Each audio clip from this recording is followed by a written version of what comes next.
Smear jam on me. Smear jam. Lots of jam.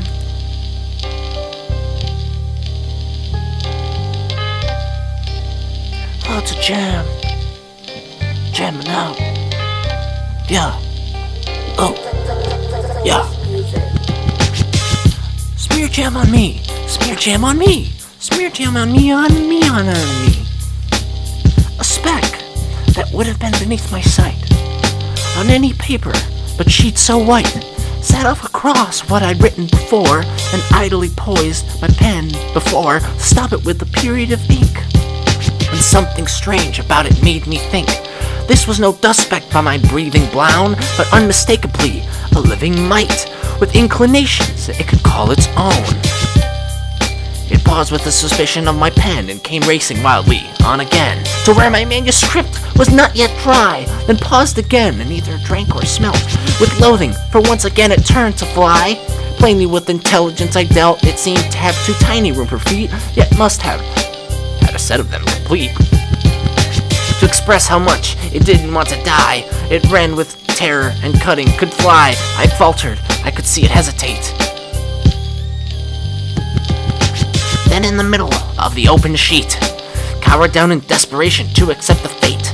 I have none, the tenderer than thou, collectivistic regimenting love with which modern world is being swept. But this poor microscopic item now, since I was nothing, I knew evil of I'd let it lie, there till I hope it slept. I have a mind myself, and I recognize mind when I meet with it in any guise.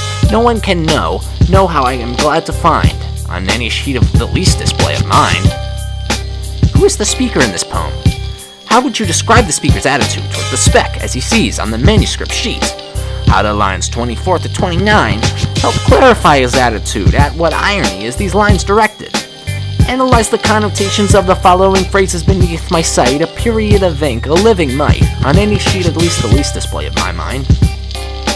What does the poem finally suggest is the significance of the mite? How does irony in the last 4 lines articulate the larger theme of the poem? A speck.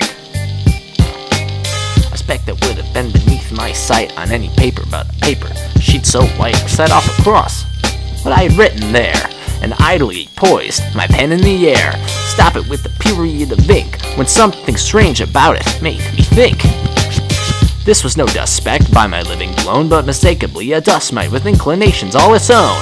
It paused with a suspicion of my pen, and came racing wildly back again. With inclinations it should call its own, it passed with suspicion as my pen, and then came racing wildly on again, to where my manuscript was not yet dry, with loathing, for again it turned to fly.